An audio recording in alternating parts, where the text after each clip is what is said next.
तो मूवी के स्टार्ट में ही हमें फ्यूचर दिखाया जाता है जब पॉपुलेशन बहुत ज्यादा बढ़ चुकी थी और इसके लिए गवर्नमेंट भी बहुत ज्यादा परेशान थी क्योंकि दुनिया में रहने के लिए काफी कम जगह बची थी। तो इसका हल निकालने के लिए वो लोग सोच रहे थे कि क्यों ना मार्स को विजिट किया जाए, उधर के एटमॉस्फेयर को देखा जाए कि क्या इंसान वहाँ जिंदा रह सकते हैं। तो वहाँ पर भेजने के लिए वो कॉकरोच को चुनते हैं क्योंकि सर्दी हो या गर्मी चाहे कैसा भी मौसम हो कॉकरोच जिंदा रह लेते हैं। ये साल 2097 होता है।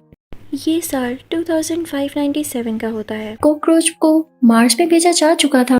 तो मूवी में जो नया सीन दिखाया जाता है वो 2597 का होता है, यानी 2597 का, जहां हम एक लड़की और एक लड़की को देखते हैं। लड़की का नाम नेनाओ होता है और लड़के का नाम कोमाची। वो दोनों काफी डर कर किसी रोड पर भाग रहे होते हैं क्योंकि उनके पीछे पुलिस होती है, उन पर किसी मर्डर का इल्जाम होता है। तभी इन्हें एक डॉक्टर पकड़ लेता है जो कि गवर्नमेंट के लिए काम किया करता था, जबकि वो कहीं से डॉक्टर तो लग ही नहीं रहा था। फिर अब वो नेनाओ और कोमाची से कहता है तुम लोगों को मेरे लिए एक काम करना होगा। अब वो इन दोनों से कहता है जो कॉकरोच 500 साल पहले मार्स पर भेजा गया था तुम लोगों को उसको मेरे पास लाना होगा ताकि मैं देख तो सकूं कि उस पर क्या चेंजेस आए हैं और इसका फायदा क्या होगा। वो ये कि मैं तुम दोनों पर लगे हुए इल्जामों को हटा दूंगा, तुम्हारे पीछे कोई पुलिस नहीं आएगी और तो और इसके लिए मैं तुम लोगों को बहुत ज्यादा पैसा भी दूंगा। तो कोमाची और नेनाओ मान जाते हैं, लेकिन उन्होंने फौरन ही मार्स के लिए नहीं निकलना था। इनकी पूरे 2 साल ट्रेनिंग होती है। इनके साथ और भी लोग होते हैं जिन्होंने मार्स पर जाना और कुछ ही टाइम में ये लोग मार्स पर पहुंच जाते हैं। अब ये लोग वहाँ जाते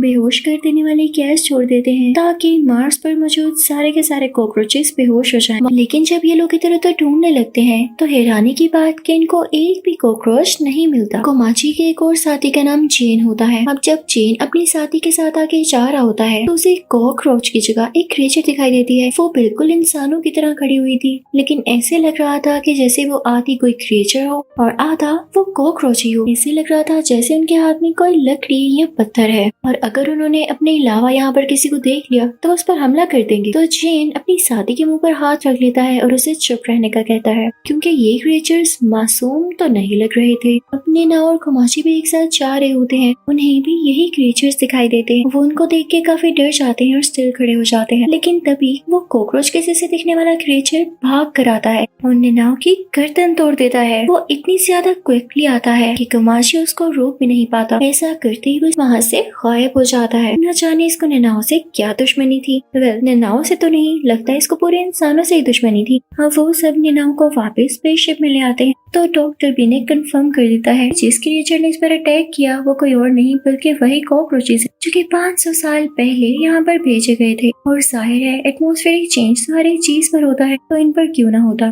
ये इवॉल्व हो गए, एक बड़ी सी क्रिएचर में बदल गए। इसके साथ साथ इनमें थिंकिंग एबिलिटी भी और काफी ज्यादा पावर भी आ गई जिसका यूज करना ये काफी अच्छे तरीके से जानते हैं। तो अब डॉक्टर बताता है कि इनसे लड़ने का एक तरीका है। मेरे पास एक ऐसा इंजेक्शन है जो कि तुम लोगों के अंदर इंजेक्ट होते ही तुम्हें पावरफुल बना देगा। कुछ टाइम के लिए तुम लोगों में भी एबिलिटीज आ जाएंगी। इसी के साथ वही कॉकरोच क्रिएचर्स आ जाते हैं। तभी इनके क्रू में से एक आदमी बाहर आता है जिसने अपने सर पर कोई कपड़ा बांधा होता है। वो कहता है कि मेरे अंदर ये इंजेक्शन इंजेक्ट कर दिया जाए। अब उसको इंजेक्शन लगा दिया जाता है तो उसमें भी वो पावर्स आ जाती हैं। उसके हाथ से आग निकलने लगती है तो अपने सामने खड़े हुए क्रिएचर को उस आग से मार डालता है। उनका रूफ शीशे का होता है तो एक क्रिएचर उस ग्लास रूफ को तोड़ते हुए अंदर आ जाता है और वो वहाँ पर 2 आदमियों को मार डालता है। वो एक आदमी की गर्दन उसकी बॉडी से लेता ही कर देता है। लगता है ये इनका फेवरेट काम है। ये देखते हुए कैप्टन को तो बहुत ज्यादा गुस्सा आता है तो वो भी इंजेक्शन ले लेता है और बुलेट आंट में बदल जाता है।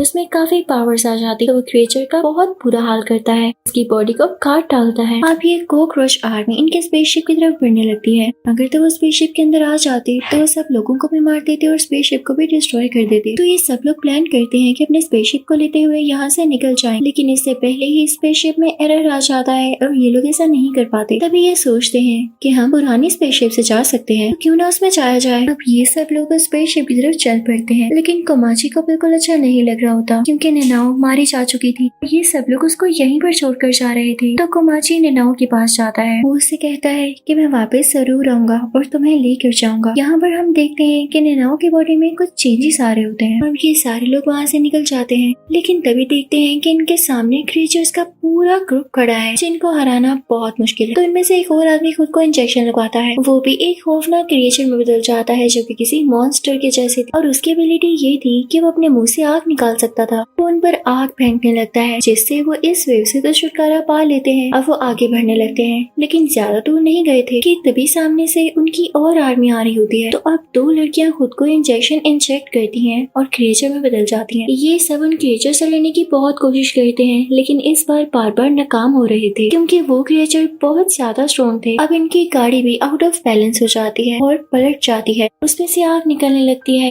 वो बहुत बार पलटती है जिससे वो बिल्कुल डैमेज हो जाती है और उसमें से वो दोनों कैरेक्टर्स बाहर आकर गिरते हैं। लेकिन यहाँ मजे की बात ये होती है कि इतनी बार पलटने के बाद भी गाड़ी दोबारा से स्टार्ट हो जाती है। वो गाड़ी ऑटो होती है और अपने आप ही चलने लगती है। तभी क्रिएचर्स का हमला होता है इन 3 लोगों पर जो कि डॉक्टर के साथ आए, लेकिन क्रिएचर्स इनके बहुत करीब आ जाते हैं। एक का सर उड़ा देते हैं, एक को अपने स्टिक से बहुत जोर से मारते हैं कि वो जमीन पर जाकर लग जाए और इसी तरह से वो क्रिएचर्स उन तीनों को मार डालते हैं। अब स्पेसशिप में एक लड़की स्पेसशिप को जमीन के लिए सेट कर देती है क्योंकि वो लोग इस प्लेनेट पर और रुकना नहीं चाहते थे, क्योंकि जिन कॉकरोचेस को वो पकड़ने आए थे वो तो अब एक क्रिएचर में बदल चुके थे जो कि उनके कंट्रोल में बिल्कुल नहीं थी। लेकिन इससे पहले उनको बाहर किसी चीज की आवाज आती है। जब वो बाहर जाकर देखते हैं तो उनके साथी मर चुके होते हैं, लेकिन वहाँ पर 2 ही डेड बॉडीज होती हैं। पता नहीं तीसरा आदमी कहाँ गया। अब कोमाची को गुस्सा आ जाता है। कोमाची, चेन और एक और लड़की भी अपने अंदर वो इंजेक्शन इंजेक्ट कर लेते हैं और उनमें भी अब एबिलिटीज आ जाती हैं। अब वो चाहते हैं क्रिएचर्स के पास उन्हें मारने के लिए कि तभी हम देखते हैं कि वो क्रिएचर्स कैप्टन को मारने वाले होते। लेकिन तभी एक लड़की जो कि पहले हमें लग रही थी कि क्रिएचर्स नहीं मारती होगी, वो उनमें से एक क्रिएचर की बॉडी को चीरते हुए बाहर आती है और कैप्टन पर ही शूट कर देती है। साथ ही वो अपने एक साथी पर पानी फेंकती है और हमें यहाँ पर पता चलता है कि ये दोनों डॉक्टर के लिए सीक्रेटली काम करते थे। ये एक एग के बारे में डॉक्टर को बताते हैं। हो सकता है कि इन्हीं क्रिएचर्स का एग हो।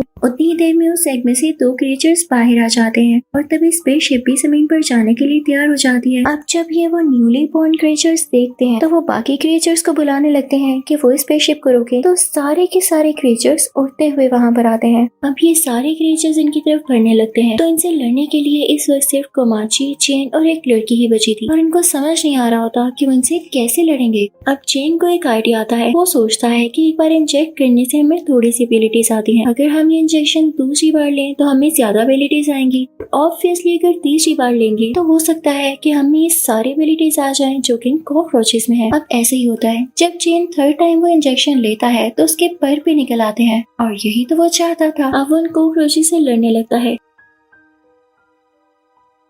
लेकिन वो इतने ज्यादा और इतने स्ट्रॉन्ग होते हैं कि ये लोग उन्हें हरा ही नहीं पा रहे होते। तो अब चेन चौथी बार खुद को इंजेक्ट करता है, जिसके बाद ये मॉन्स्टर बन जाता है और जाहिर है इसमें पावर्स भी उतने ही होंगे। लेकिन काफी ज्यादा टाइम हो जाने के बाद भी जब वो क्रिएचर्स को नहीं हरा पाता तो वो काफी ज्यादा थक जाता है। तब कोमाची आगे आता है और वो कहता है कि मैं इन क्रिएचर्स को हराऊंगा। अब कोमाची इन क्रिएचर से लड़ने लगता है। जैसे ही कोमाची उन क्रिएचर्स में से एक क्रिएचर के पास जाता है तो वो क्रिएचर कोमाची को ही पकड़ लेता है और उसे मारने वाला होता है कि तभी उसकी नजर एक ग्लोइंग चीज पर पड़ती है जो कि उड़ के उसकी तरफ ही आ रही होती है। उससे बहुत ही प्यारी गोल्डन डस्ट गिर रही होती है। वो कोई फीमेल फेरी लग रही होती है। तो सुन लीजिए ये असल में थी कौन। ये नेनाओ होती है जो कि अपने इस कैरेक्टर में परमानेंटली आ चुकी थी, यानी ये उस टाइम मुकम्मल तौर पर मरी नहीं थी बल्कि इसने वापस आना था। कोमाची ये देख के बहुत खुश होता है और नेनाओ की तरफ बढ़ ही रहा होता है कि तभी क्रिएचर को समझ आ जाती है कि ये ग्लो कर रही है और हो सकता है कि जब इस पर शूट किया जाए तो ये ब्लास्ट कर जाए, इस तरह से मैं इसे मार सकूं। तो वो सालिम क्रिएचर इसी तरह करता है। ग्लोइंग नेनाओ पर शूट करने की वजह से